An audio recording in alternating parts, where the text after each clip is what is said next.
Sí, ¿no? automáticamente lo que salen desde otros lados, otros medios muy cercanos al oficialismo, es quién es la reemplazante. Ya publican toda la historia de su Sí, sí, reemplazante. sí. Entonces, ¿qué pasa desde el otro lado? ¿Qué pasa desde la oposición? Y uno de los primeros en marcar que esto es inconstitucional es Luis Pastori, ex diputado por la UCR, y lo tenemos en línea. Luis, ¿cómo estás? Silvia y Marcelo te saludan, ¿cómo estás? ¿Qué tal, Marcelo? ¿Qué tal, Silvia? Un Muy gusto bien, saludarlos. muy bien. Buen día. Habrás visto que ya cuando apenas Sí. renunció, ya apareció el nombre de quién sería su reemplazante, y esto te hizo ruido y fuiste el primero en accionar, en manifestarte. ¿Por qué? Porque justamente cuando apareció la noticia en un medio gráfico provincial, Ujú. yo lo leí ahí en primera edición, eh, salía ya a la vez, digamos, el nombre y una suerte de currículum de la que Ujú. sería su reemplazante, digamos, ¿no? La nombro, pero sería Nancy Karina Unfurer, que Sí, sí, sería. sí, sí, sí. Ujú. Sí, que aclaro que no la conozco, digamos, No, ¿no? tampoco. Pero bueno, independientemente de quién fuera, lo cierto es que este es un tema muy sencillo, digamos, no debería causar ningún tipo de conflicto ni de intercambio de opiniones, porque claramente la Constitución que nos rige dice que cuando faltare menos de un año para completar el mandato, cosa que sea en este caso, la diputada Fiege termina su mandato el día 10 de diciembre próximo, en tal caso la vacante no se cubre, ¿sí? Ujú. Eso dice la Constitución provincial. A diferencia del caso que se planteó el año pasado, justamente con el caso Quisca, donde la vacante, recordemos que Quisca fue expulsado de la Sí, Cámara, no recuerdo si ahora si fue agosto o septiembre, me parece, del año pasado, sí, sí. con lo cual la vacante se produjo faltando más de un año para la terminación del mandato de Quisca, que también terminaba el 10 de diciembre del 2025. A diferencia de este caso, en donde faltaba más de un año y en el cual no había ninguna duda que esa vacante debía ser cubierta, cosa que la renovación lo puso en duda hasta último momento, manteniendo un cierto suspenso allí, si se iba o no a cubrir con quien finalmente accedió a la banca como correspondía, que es el diputado Javier Mela. Ujú. En este caso tampoco cabe ninguna duda que esa vacante no se debe cubrir lisa y llanamente porque falta menos de un año. Fíjate que Exacto. cuando se apruebe la renuncia, yo supongo, no tengo información, pero supongo que será a partir del 1 de mayo, que es cuando se reanudan las sesiones ordinarias en la Cámara, seguramente en alguna sesión posterior al 1 de mayo. Bueno, Ujú. esa vacante, digamos, tendrá menos de un año para cubrirse porque el mandato de Fiege vence el 10 de diciembre, de modo tal que esa banca sí queda sin cobertura, Ujú. hasta que se renueve la Claro. Cámara y asuman los nuevos diputados conforme el resultado de las elecciones de este año, ¿no? Ujú. Pastori, recién lo escuchaba a Marcelo y decía que no salió a hacer ninguna declaración, ninguna explicación. ¿Cree usted que debería hacerlo a partir de la renuncia de su banca? Sí, sí, seguramente traería mayor claridad si esto queda claramente expreso, digamos, ¿no? Ujú. Porque desde las mismas fuentes de la renovación salió, digamos, esta posibilidad de la cobertura de la vacante de esta señora Unfurer, creo que es el apellido, Ujú. Un fuera. eh, con lo cual genera esta situación, digamos, de decir, bueno, ¿qué se traerán entre manos, no? Ujú. alguna Lo- lo- algún conejo de la galera, cosa que es imposible porque la letra de la Constitución es tan clara, es Ujú. tan prístina, digamos, no requiere ningún tipo de interpretación. Por eso digo, esto es un tema muy sencillo que no debiera generar Ujú. ningún conflicto ni No, no. ningún intercambio de opiniones, que sí, que no. sino que la Constitución es muy, muy, muy clara, ¿no? Sí, y pero lo que corresponde es simplemente acatarla. Sí, tomo igual su publicación porque, a ver, Picho antiguo de la política ya conoce, entonces creo que es como abrir el paraguas lo que hizo usted también en esa publicación, conociendo cómo es. Ahora, le pregunto... Tal cual, Marcelo. Exactamente, lo tomo así, pero... analizando, a ver, volvamos al caso Kiska, volvamos a la oposición. Yo planteaba recién que esto del casamiento, la renuncia de Fiege, Pedro Puerta puede ser un operativo limpieza de imagen de Puerta para poder resucitar en algún momento, o creo que va a intentar. El caso Kiska, ¿le agarró muy fuerte a toda la oposición? ¿Cree que hasta el radicalismo lo ensució?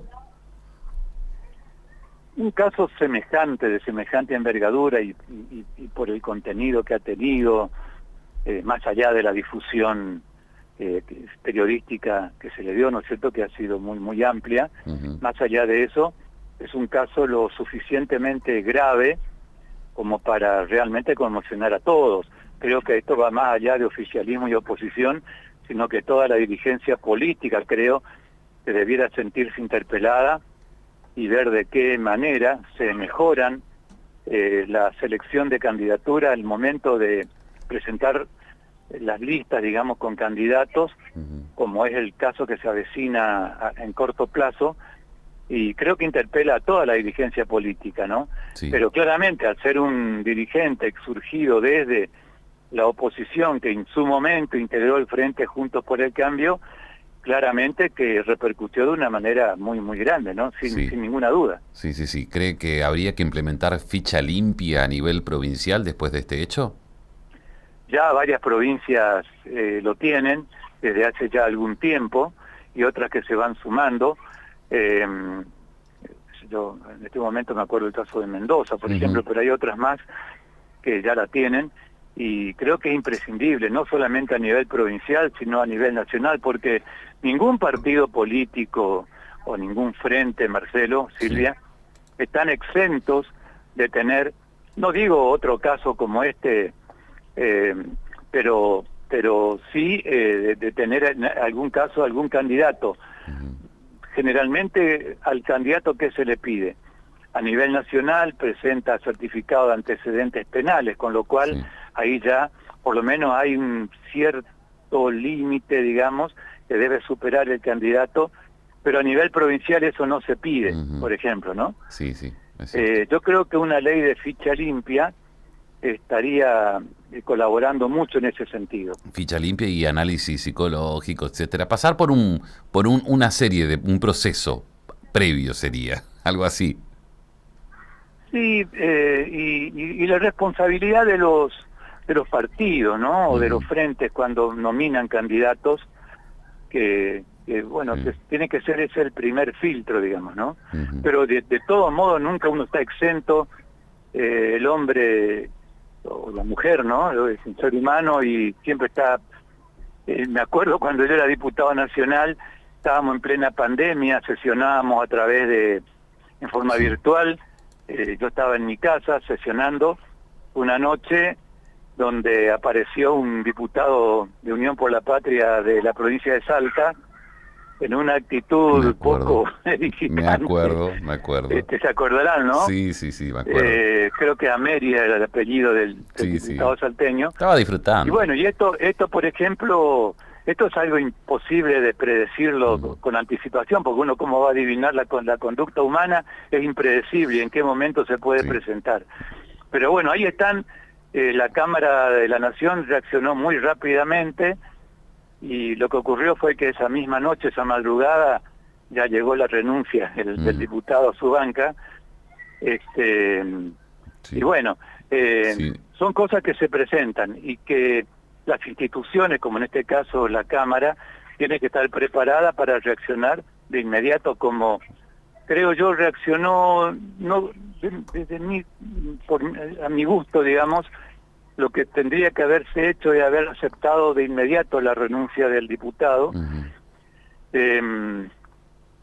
con lo cual ya se le quitaban los fueros, al no ser más diputado quedaba sin fueros, que era lo que pedía la justicia, el juez interviniente en la causa, para poder, en todo caso, imputarlo, procesarlo o detenerlo, digamos, ¿no? Que era el objetivo. Bien. Así que, pero bueno, son aprendizajes que se van haciendo, ¿no? A medida que ocurren este tipo de desgraciadas circunstancias, ¿no? Bien. Pastori, le saco un minutito, voy a su parte de contador, especialista en economía. Se ratificó en Misiones la exención de ingresos brutos. ¿Qué análisis hace de esto? Perdón, Marcelo, la exención de ingresos brutos, ¿a qué actividad? Sí, hoy fue publicado por el propio gobernador el día de hoy, celebrando este paso que da Misiones. Hay actividades que ya estaban exentas, pero hay modificaciones en los ingresos brutos del día de hoy, modificaciones anunciadas por Rentas. ¿Qué opina sobre estas modificaciones que hace el día de hoy? También usted... En verdad no lo he leído, no lo he Ajá. visto, Marcelo, así que no puedo opinar porque no Sí. lo conozco. Sí sé que en estos días también tomó el gobierno una medida que desde mi punto de vista es muy buena, que es la de aumentar la facturación bruta anual de una empresa a 1.300 millones de pesos para poder ser agente de retención de ingresos brutos, ¿no? Sí, sí. Eso. Y esto es muy bueno porque si no está y que cualquier retención que se hiciera tendría que ser cuando la retención superara los 10.000 pesos, menos de eso no correspondía. Bueno, esto es muy bueno porque va en línea con ir aminorando, digamos, la gran carga que tienen especialmente los regímenes de retención y de percepción de ingresos brutos a todas las actividades. Esa medida me pareció correcta, muy buena, pero esto que me estás comentando ahora no sé si es algo nuevo. No, igualmente. En realidad destacó... Lo voy a investigar un poquito. Sí, no, en realidad destacó, son otras provincias también las que se sumen, y destacó que Misiones ya tiene algunas actividades agropecuarias que están exentas de impuestos. Lo anterior sí tomo lo que había publicado también usted en las redes sobre las modificaciones que había anunciado Rentas. Correcto, sí, Pastori, muchísimas gracias por su tiempo. No, es un placer, a las órdenes. Hasta luego, nos vemos. Hasta luego. Luis Pastori, exdiputado, provincial del radicalismo. Bueno, hablábamos lo último un poco de economía, pero lo anterior era de política, basándonos en lo que fue este fin de semana. Nos encontramos con la renuncia de Karen Fiege a su banca. Eso fueron días después de haber anunciado conocerse su casamiento con Pedro Puerta, que va a ser en abril. En abril, sí. Con 300 invitados, con todo el show. Muchos apuntan que es el operativo limpieza de imagen, para después poder avanzar y quizás entrar de nuevo al ruedo político, que hoy por hoy no puede hacerlo. Ahora, hay algo también que debe dar explicaciones Puerta respecto a su ausencia como diputado en su banca, en las comisiones, porque directamente se borró. Sí, ella también se había borrado, ¿eh? Los dos se habían borrado, pero y sin anuncios, sin decir salimos del país, hicieron lo que quisieron. La gente los votó para que justamente estén cumpliendo sus funciones. Y también vamos a lo que dice la Constitución, cuál es el reglamento que tenés que, si vas a salir como el diputado electo, tenés que avisar. Hay ciertas cosas que cuidar y no cuidaron absolutamente nada. Puerta no se pidió su destitución, que podrían haberlo pedido, por lo menos que se trate desde la legislatura, pero no anunció tampoco que va a renunciar, pero sí Fiege se conoció en las últimas horas su renuncia a su banca que ocupaba dentro de la legislatura como parte del espacio de la renovación. La reemplazante, al toque salió el nombre de la reemplazante, una productora, emprendedora del interior de la provincia, pero bueno, nos marcaba Pastori, es imposible, no podría, porque viola la Constitución por el tiempo que le queda de mandato a Fiege que se nombre a alguien en su reemplazo. Verano.